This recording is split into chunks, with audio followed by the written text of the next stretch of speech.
से हम आपको फिर से वोट करें। तो ये चीजें अब ग्राउंड पे भी दिखाई पड़ रही हैं।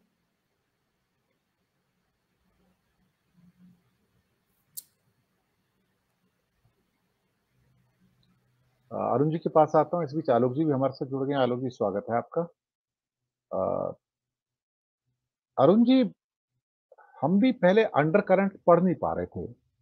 अभी लगता है कि जनता के मन में भी बहुत कुछ चल रहा था, लेकिन जनता शायद उसको जाहिर नहीं कर रही थी।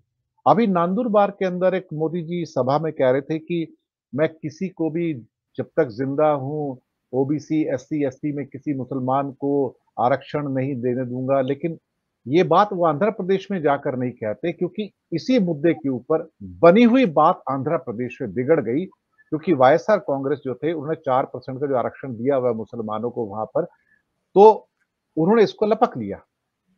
अब ये तीनों का एक इकट्ठा मैनिफेस्टो आया था वहां पर, पवन कल्याण जनसेना का, टीडीपी का, नायडू साहब का और बीजेपी का। बीजेपी 6 सीटें वहां लड़ रही है, पवन कल्याण 2 सीट लड़ रहे हैं और बाकी 17 सीटें टीडीपी लड़ रही है। इस मुद्दे को जैसे वाईएसआर कांग्रेस से लपका है, तो नायडू साहब निकल के बाहर आए, पवन कल्याण बाहर निकल के आए और कहते हैं कि किसी भी हालत में हम इस मुस्लिम रिजर्वेशन को कैंसिल नहीं करेंगे। ये हमारी एक किस्म से कहा जाए तो जो कमिटमेंट है आंध्र प्रदेश के लोगों के प्रति, ये उससे ताल्लुक रखता है। मोदी जी, नांदुरबार कोई आंध्र प्रदेश से कोई बहुत दूर नहीं है सर, जो तेलुगु हमारा लैंड है। वहां पे बोलते मैं नहीं दूंगा, लेकिन इनसे कहा गया जब आप आंध्र प्रदेश में आएंगे तो आप ये बात अपने मुंह से नहीं कहेंगे, अदरवाइज जो हमको थोड़ी वो सीटें मिल रही है वो भी अब नहीं मिलेंगी, आप ऐसा काम मत कीजिए। तो ये अपने कहां पर क्या बोल रहे हैं, कहां पे क्या बोलना चाहिए उनको। और वहां पे बीजेपी के न्याय पत्र में लिखा हुआ है कि 4% रिजर्वेशन होगा सर। तीनों का ज्वाइंट मैनिफेस्टो वहां पे आंध्र प्रदेश के अंदर आप सोचिए। वहां पे विधानसभा की भी इस समय 175 सीटों की वोटिंग होगी अभी 13 तारीख को। तो वाईएसआर कांग्रेस की एक ग्रैंड वापसी हो रही है इस मुद्दे के ऊपर। मैं आपको बताऊं अंडर करंट के हिसाब से जो मैंने लोगों से बात की है, और कांग्रेस अपना खाता खोलने जा रही है पहली बार आंध्र प्रदेश में, बहुत लंबे समय के बाद। पिछली बार 1% का वोट बैंक था। लेकिन मोदी जी की जुबान फिर हिंदू मुसलमान से हट नहीं रही है सर। लेकिन सामने से राहुल जवाब अच्छा दे रहे हैं, क्रिस्प छोटा सा जवाब है 60 सेकंड का, शॉर्ट्स के रूप में। लेकिन वो ऐसा लगता है कि मोदी जी कभी इन कटर भेजते हैं, कभी आउट कटर भेजते हैं, कभी इन स्विंग बॉल भेजते हैं, कभी आउट स्विंग बोलते हैं, कभी गूगली मारते हैं। लेकिन राहुल इस समय करीब करीब ऐसी भूमिका में जो वीरेंद्र सहवाग की भूमिका होती है, और छक्का मार देते हैं। तो ये बेचारे हतप्रभ हैं, थोड़े से हलाकान भी है कि क्या किया क्या जाए। समस्या ये है कि इनका कोई नैरेटिव चल नहीं रहा है, और अब कोई चलेगा भी नहीं, क्योंकि जनता प्रवोक नहीं हो रही है। अरुण कुमार जी सर, जनता प्रवोक नहीं हो रही, उसका तो कारण स्पष्ट है। जैसे अभी 13 तारीख को मोदी जी जाने वाले हैं चिराग पासवान के हैं, तो मैं पहले ही बता रहा हूं आपको, परिवारवाद पर कुछ नहीं बोले। पहले भी गए थे उनके जीजा के कॉन्स्टिट्यूंसी में, वहां भी परिवारवाद पर कुछ नहीं बोला गया। वहां पर परिवारवाद पर चुप रहे। तो ये नरेशन जो है कि पहले से ही प्रोग्राम बना हुआ होता है, कहां पर क्या बोलना और क्या नहीं बोलना, कहां पर।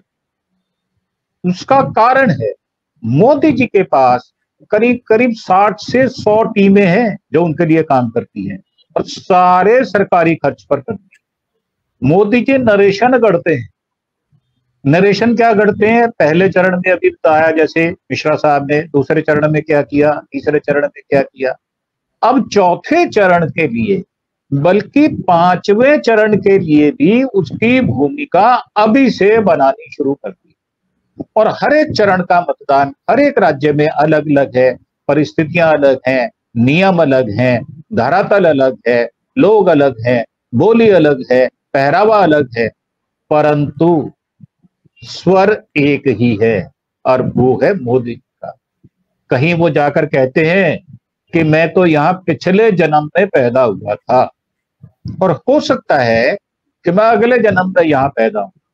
और फिर एक जगह वो जाकर कहते हैं कि मुझे मां गंगा ने पहले तो बुलाया था और अब कह रहे हैं मुझे गोद में बिठा लिया है। पर मुद्दों पर बात करते, और जनता आज मुद्दों पर बात कर रही है। सबसे बड़ी परेशानी ये है। अभी राहुल जी ने क्या कहा, उन्होंने स्पष्ट नाम लेकर कहा कि मोदी जी आपको इन 4-5 आने वाले दिनों में मुद्दों से भटकाने की कोशिश करेंगे, परंतु आप मुद्दों पर रहना। हमने अगस्त से पहले कितने लाख जो कही है उन्होंने नौकरियां, हम उसकी प्रक्रिया शुरू कर देने वाले, और 4 जून को हम सरकार बनाने वाले। अब इतना कॉन्फिडेंस कहां से आता है, ये तो आपको भी पता है। ये कॉन्फिडेंस देती है जनता, जो वोटर 18 से 23 वर्ष तक के जो बालक हैं, वो एडवर्स वोटिंग कर रहे, नेगेटिव वोटिंग कर रहे, सरकार के खिलाफ वोटिंग कर रहे। आप यूनिवर्सिटीज में देखें, जो रिपोर्टर जाते हैं, जब वहां पर जाकर बात करते हैं तो उनसे विषय पूछते हैं, आपके मुद्दे क्या हैं? वो कहते हैं कि हमारा मुद्दा है शिक्षा, हमारी पढ़ाई सस्ती होनी चाहिए, आसानी से उपलब्ध होनी चाहिए, साधन होने चाहिए, और हमें उसके बाद जब हम एजुकेशन लोन लेने के बाद मार्केट में जाएं तो हमारी शिक्षा के अनुरूप जो हमारा स्टैंडर्ड है उसके हिसाब से हमें नौकरी मिलनी चाहिए। परंतु होता क्या है? होता यह है कि यूपी में जानबूझकर भर्तियां निकाली जाती हैं और सरकारी तंत्र के इस्तेमाल के साथ उसको पर्चे को लीक करवाया जाता है। लीक होता नहीं है, लीक कभी नहीं होता, लीक करवाया जाता है ताकि यह प्रक्रिया 6 महीने आगे चली जाए और उनको नौकरियां ना देनी पड़े। 6 महीने में सरकार रहेगी नहीं रहेगी, क्या होगा, वादे भी बदल जाएंगे और मिसाइल भी बदल जाएंगे और विषय भी बदलेंगे, विषय में भटकाव आएगा। जब आप इस तरह की पॉलिटिकल गिमिक खेलते हैं तो आप क्या ये सोचते हैं जनता भटक जाएगी? अब आप तो भैंस की बात करने लगे, तो साहब जनता तो भैंस की बात नहीं कर रही, जनता तो मुद्दों की बात कर रही है। उसको मुद्दे चाहिए, टूटी सड़कें हैं, बदहाल परिस्थिति है, इंफ्रास्ट्रक्चर है नहीं। तो आप जब भैंस पर बात करेंगे पर ताला कहां लगाएंगे? राम मंदिर में। अभी तो सर ताला लग नहीं सकता क्योंकि पूरा बना ही नहीं है, अभी ऊपर की मंजिलें डल रही है और आप उस पर ताला लगाने की बात करते हैं। और ताला कौन सा? आप एक मुसलमानी नाम लेते हैं उसका ताला, सर उसको तो 250, 400, 500 वर्ष गए हुए हो गए उस व्यक्ति को, आप उसके नाम का ताला संभाल कर रखे हुए हैं। क्या क्या आप कर रहे हैं? तो जनता अब मूर्ख नहीं बन रही, प्लस वो उनको मूर्ख समझ रही है कि जो रिलेटेड बात नहीं कर रहे, जो कंसर्न बात नहीं कर रहे, जो मुद्दों पर नहीं टिक रहे, अपने 10 साल की उपलब्धियों को नहीं बता रहे, तो वो कहां टिकेंगे? आज उनको ये मुश्किल हो रही है कि चौथा, पांचवा, छठा चरण कैसे करवाया जाए, कैसे इसको अपने पक्ष में किया जाए। और ये जो नीरसता है वोटर की, ये बढ़ती जा रही है सर। उसके कारण है, उसमें आरएसएस का जो रोल है वो हाशिए पर आ गया।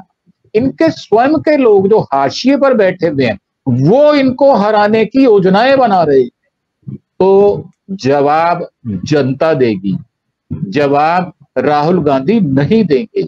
राहुल गांधी अपना एजेंडा, अपना न्याय पत्र सामने रख सकते हैं, वो इनके संकल्प पत्र के बारे में बात नहीं करते। मोदी जी इनके न्याय पत्र के बारे में बात करते हैं। तो ये जो चेंज है ये बिल्कुल स्पष्ट है, हार की निशानी है। ये बात बिल्कुल ठीक है कि डिक्लाइन की तरफ जा रहे हैं। चौथे चरण में बहुत सारे चुनाव ऐसे हैं जहां पर बीजेपी को खाता खोलना मुश्किल हो जाएगा। मैं अभी ये तेलंगाना का पढ़ रहा था, करीब 3 करोड़ यहाँ पर वो है, 17 सीट है, कांग्रेस के पास 3 है, भारतीय जनता पार्टी के पास 4 है, बीआरएस के पास 9 है।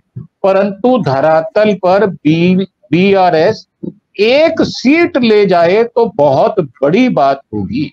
इतना ग्राउंड वर्क है उनके पास, कांग्रेस के पास। तो मेरा मानना ये है मुद्दे वही पुराने हैं और मुद्दों पर जवाब भी सीधा मांगा जा रहा है। मोदी जी के पास जवाब जी।